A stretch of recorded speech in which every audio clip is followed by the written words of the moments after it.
It is my honor and pleasure to welcome you here, Sadie, today. I am excited about the things we will talk about around luxury and sacred spaces. So let's just jump right on in and you tell me, what is your definition of luxury? Yeah, hi there. So glad to be here, and thank you. Thank you for asking my definition of luxury. That was such an interesting question when I was contemplating it. And for me, what really came up was time, having the time to enjoy this beautiful planet that we're on, to enjoy this life that we're living, to enjoy all the things that we bring into our lives, all those connections and relationships and hobbies and activities. So for me, I like to really plan a lot of extra free time into my day and just to enjoy. So for Yes. me, that's a luxury. Oh my gosh, truly. And time freedom is such a hot topic now. Um, we are valuing our time and how we spend it so much more. I think it's just juxtaposed against, what we all went through the past 2, 3 years now, and realizing that time is precious if we never knew it before. So I agree. Luxury definitely is the luxury of time, the luxury of being able to choose, like you said, who you're surrounding yourself and what you're surrounding yourself with. My personal definition of luxury is things are as they should be. There's a sense of peace and calm that comes with that. And it's how you dreamed and imagined. And wow, now you get to experience it. So it's almost a continuum though, because it can change with time, right? It can, Yes, it yes, can yes. ebb and flow. But I definitely love to explore what we all define as luxury because it can change and shift. I am really appreciative of the fact that our lexicon has grown because it's not just about money anymore. It's not just about acquiring things, but to be able to be intentional about how we surround ourselves, that's a luxury. So, jumping into sacred spaces, I love how we intersect around how you surround yourself has as a very in-depth way of affecting us emotionally, spiritually, even physically. So let's talk more about that. For sure, for sure. Yes, absolutely.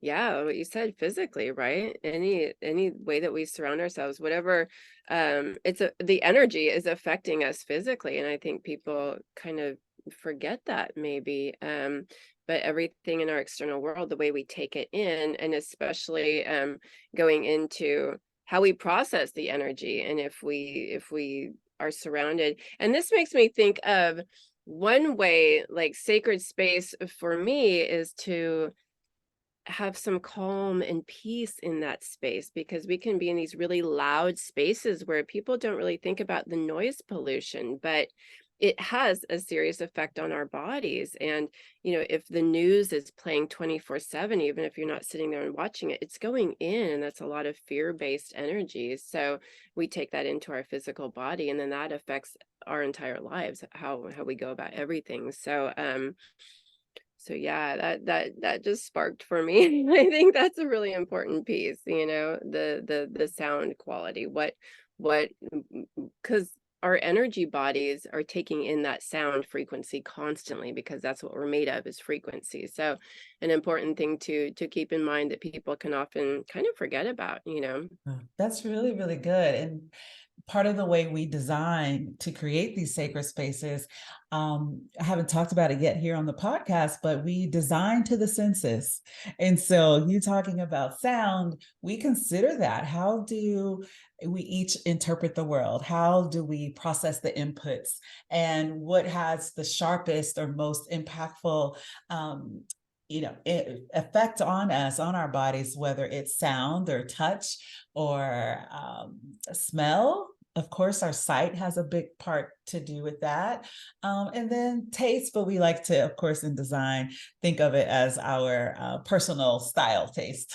So, but sound, we consider that for people who register high, of the five senses that we most talk about, because there's actually 26 senses, but of the five that we all learn about in school, the sense of auditory, the sense of sound is it's high on the list for some people. And we want to know, is running water calming for you? Would fountains help? Maybe it's white noise. Maybe you need to hear nothing, in order to concentrate. And we also apply it to the different purpose of that room. So if it's your office space, what we call your money space, if that is somewhere you need to concentrate, maybe the white noise is better. But if it's a place of rest and you need support with drifting off to sleep, maybe the sound of nature, which there are so many recordings out there now. There are whale sounds, there are Yeah. birds, there are, running, again, running water. So it's lots of different ways that we can shape our environment so that they support us.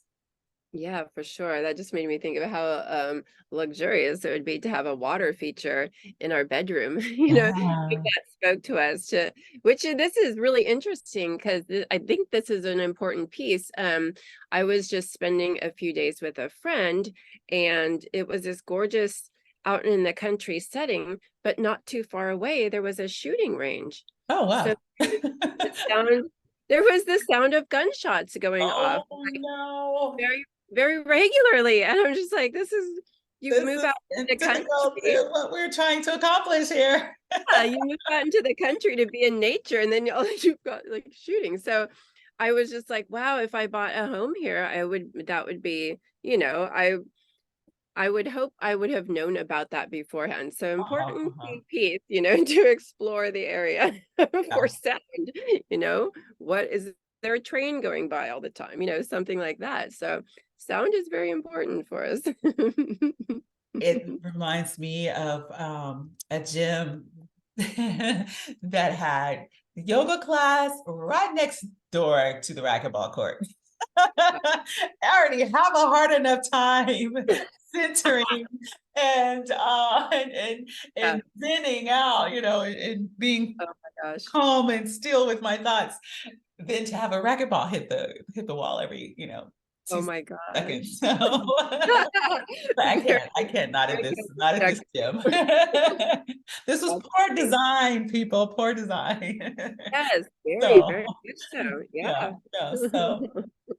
yeah, so sound, well, also there's visual, right? And so those two things were in opposition of one another, the visual piece that you were experiencing out in nature and the disruption of violent sounds. So but visual is of course what everyone thinks of when they think of interior design, because of course that is the biggest factor. There are the other senses, but as it relates to visually, how do you apply that into your world? Because we mentioned earlier off in our pre-time together, how you came to realize that, gosh, all of this, the energy, the visuals that I surround myself are helping to support my healing and my growth. Yeah, absolutely. That for me in my space, I'm very connected to what I practice is the Hindu tradition. That's what I kind of learned in my spirituality. So Okay. um I got really part of the Hindu tradition is just it's so and a lot of traditions, I guess visually there's so much stunning artistry and the deities and the statues and the imagery that we look at is an important piece of our of different religions and I'm not talking about religion so much per se, more like my spirituality, but that's kind of where Understood. it started Yes. for me. And if you're familiar with the Hindu tradition, there's like something like 300 million gods and goddesses, and they're all super colorful and they've all got all these different ornaments and they each have an animal that they're riding and there's just so much to look at and the temples are gorgeous and there's just so much. So for me personally, I like to have in my space a number of different altars or images, little they call them murtis, which is like little statues the gods and goddesses, the images that I connect with. And so it kind of just keeps me reminded all the time, where I'm just seeing these different images that are really connected to my heart. So that's one way that I like to just kind of surround myself by this, talk about luxury. It's just a luxurious, a sacred setting for myself. It's just always kind of, yeah, just reminding me, and just like, oh, so it's been an important piece of my path, and how I like to guide my clients to, whatever helps them to connect back to their hearts. And that doesn't have to be, religious imagery or anything like that. It can be, like a creativity altar to keep you Ah, connected and reminded to your creativity. I love So that. anything that's just really speaking to our hearts, to surround our gorgeous environments with that, to just like, keep us in alignment with ourselves, and keep our hearts open, and keep us coming back into our hearts. I think that's just, for me, it's just been really, really lovely. And it's been very supportive for my clients to have a special space to go Yes. to just remind them what their intention is, and what's important. Because in this day and age, we can just get so distracted by so many things. And that's part of it, keeping myself surrounded by all of this keeps me from getting so distracted and forgetting like what's really important to me. So Mm, yeah, mm. yeah. In Mm, our 20 years of designing, I say it's a team now, but I, been doing this for professionally for 20 years. I discovered early on that we get to express ourselves visually, express our values and what's important to us visually, and can do that through interior design. And so when I talk about your office or your money space, and we ask our clients to name 3 to 5 things that are your big whys, like why you do what you do every day, how are you serving the world, what are you doing this for, what's your motivation, and we ask that we together will find a visual representation, and we ask that they put that on the wall opposite of their desk so that they can see that, and it can remind them of what they are working towards, because the work can be mundane, you can get in a rut, you can get bored with it. But when you have, like you said, surround yourself with your values and your intentions, it snaps you back into the right mindset of, oh, this is the long-term goal. Today is just a moody Monday, but tomorrow will be, I'm still staying on track to my goals. So yeah, I really love how the intentionality can absolutely be there through visual imagery. for sure, for sure. Yeah, I like that. And just, yeah, each day a step along the path to the Yeah, bigger picture. right, right, right. So tell me, you had this really unique idea, and I truly hope it comes to fruition. I can imagine it through your words when you were explaining it.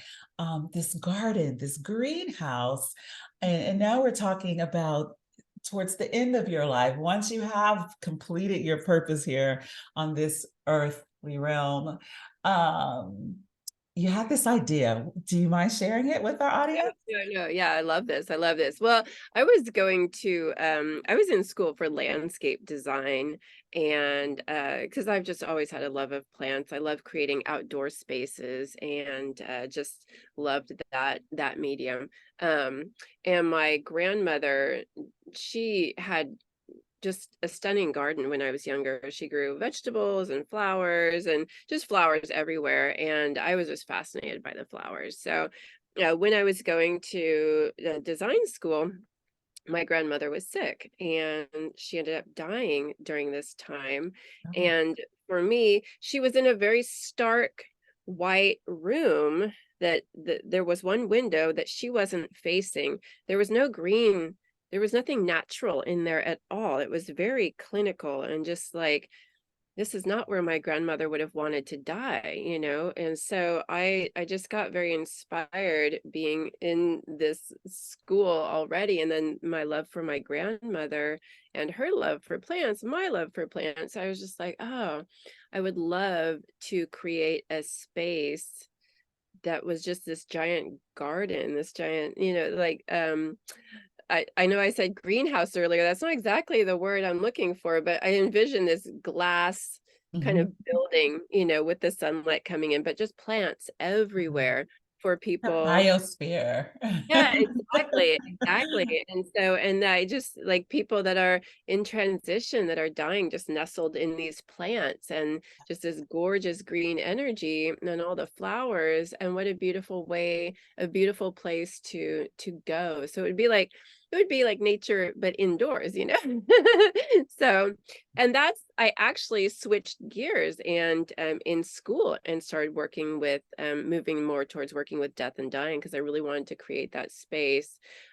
Horticulture is what it was, but I ended up not liking that program. So then I just went more into death and dying. But I've never forgotten that dream, and because that's where I would want to die. I just thought it would be so lovely. So talk about a sacred space. Yeah, for Yeah, sure, for yeah.